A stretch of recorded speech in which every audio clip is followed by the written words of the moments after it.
बड़े आर्थिक सुधारों में से एक था। तब देश को अनेकों तरह के टैक्स के जाल से मुक्ति दिलाने का एक बहुत बड़ा काम हुआ था। अब 21वीं सदी में आगे बढ़ते भारत में जीएसटी में भी नेक्स्ट जनरेशन रिफॉर्म की आवश्यकता थी और उसको किया गया है। मीडिया के कुछ साथी इसको जीएसटी 2.0 के रूप में कह रहे हैं, लेकिन असल में ये देश के लिए सपोर्ट और ग्रोथ की डबल डोज है। डबल डोज यानी एक तरफ देश के सामान्य परिवार की बचत और दूसरी तरफ देश की अर्थव्यवस्था को नई मजबूती।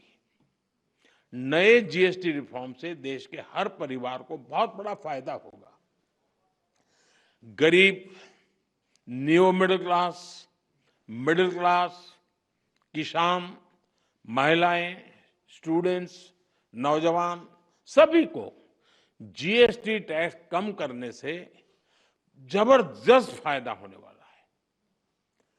पनीर से लेकर के शैम्पू साबुन तक सब कुछ पहले से कहीं सस्ता होने वाला है और इससे आपको महीने का खर्च, रसोई का खर्च भी बहुत कम हो जाएगा। स्कूटर, कार पर भी टैक्स कम कर दिया गया है।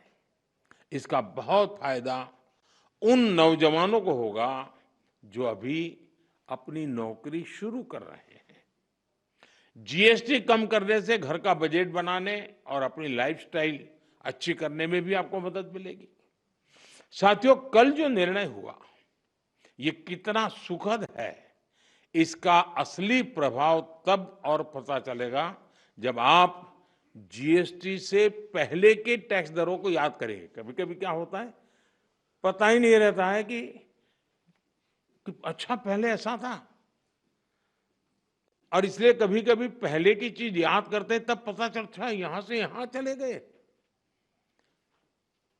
अब आपके घर परिवार में भी बच्चा 70 मार्क लाता है स्कूल में आपके यहाँ, और 70 का 71, 72, 75 करेगा ध्यान नहीं जाता है, लेकिन हम 99 कर लें तो तुरंत जाता है कि हर कुछ कमाल है इसने। तो मेरा कहना यही है कि साथियों, साल 2014 से पहले करीब करीब हर सामान पर उस समय की जो सरकार थी, मैं किसी सरकार की आलोचना करने के लिए नहीं यहां आया, लेकिन एक आप टीचर हैं तो कंपैरिजन आप बड़े आराम से कर सकते हो और बच्चों को बता भी सकते हो। उस समय कितनी बड़ी मात्रा में टैक्स लिया जाता था पुरानी सरकार में। 2014 में मेरे आने से पहले रसोई का सामान हो या खेती किसानी से जुड़ी चीजें हो या फिर दवाइयां और यहां तक जीवन बीमा भी, ऐसी अनेक चीजों पर कांग्रेस सरकार अलग अलग टैक्स लेती थी। अगर वही दौर होता, अगर आज आप 2014 के हिसाब से होते तो आपको 100 रुपया की अगर चीज कोई खरीदते हैं तो 20-25 रुपया टैक्स का देना पड़ता है, अगर उस समय का हिसाब लगाए तो। लेकिन अब आपने मुझे सेवा का मौका दिया है। भाजपा सरकार में, एनडीए सरकार में हमारा जोर इस बात का है कि बचत कैसे ज्यादा से ज्यादा हो, परिवारों का खर्चा कम कैसे हो, और इसलिए अब जीएसटी में इतनी ज्यादा कटौती कर दी गई है। साथियों, कांग्रेस की सरकार ने कैसे आपका मंथली बजट बढ़ाया हुआ था, ये कोई भूल नहीं सकता है। टूथपेस्ट, साबुन, हेयर ऑयल, इन पर 27% टैक्स। आज आपको याद नहीं होगा, लेकिन आप देते थे। खाने की प्लेट, कप प्लेट, चम्मच, ऐसे सामान पर 18 से लेकर के 28% टैक्स हुआ करता था। Tooth powder 17% tax. यानी रोजमर्रा की ऐसी हर चीज पर उस कांग्रेस के जमाने में इतना सारा टैक्स लगता था। हालत ये थी कि कांग्रेस वाले बच्चों की टॉफी पर भी 21% टैक्स लेते थे। ये कभी उस समय अखबार में आपका ध्यान गया होगा कि नहीं, वो पता नहीं। मोदी ने किया होता तो बाल नोच लेते। साइकिल जो देश के करोड़ों लोगों की रोज की जरूरत है, उस पर भी 17% टैक्स हुआ करता था। सिलाई मशीन लाखों लाख माताओं बहनों के लिए स्वाभिमान और स्वरोजगार का एक जरिया है, यंत्र है। इस पर 16% टैक्स होता था।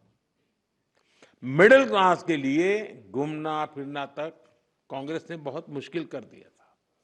कांग्रेस राज में होटल के कमरे की बुकिंग पर 14% टैक्स, और उसके ऊपर कई राज्यों में लग्जरी टैक्स लगता था, वो अलग। अब ऐसे हर सामान और सर्विस पर सिर्फ और सिर्फ 5% टैक्स लगा करेगा। अब आपको ध्यान में आता है कि 5% में क्या, वरना कोई तो लिखेगा ओह अभी भी मोदी 5% लेता है। होटलों में 7,500 रुपया के कमरे के कमरों में भी 5% ही टैक्स लगने वाला है। ये काम किया है आपने, काम करने वाली सरकार चुनी, वैसी भाजपा एनडीए सरकार ने किया है। साथियों, पहले अक्सर ये शिकायत रहती थी कि भारत में इलाज बहुत महंगा था। छोटे छोटे टेस्ट तक गरीब और मिडिल क्लास की पहुंच से बाहर होता था। कारण ये था कि कांग्रेस सरकार डायग्नोस्टिक किट जो पर होती है उस पर 16% टैक्स लेती थी। हमारी सरकार ने ऐसे हर सामान पर टैक्स को सिर्फ 5% कर दिया है। साथियों, कांग्रेस के राज में घर बनाना बहुत ही महंगा काम था। क्यों? क्योंकि सीमेंट पर कांग्रेस सरकार 29% टैक्स वसूलती थी। जैसे तैसे घर बना भी लिया तो एसी और टीवी या पंखा कुछ भी लाना है वो भी महंगा हो जाता।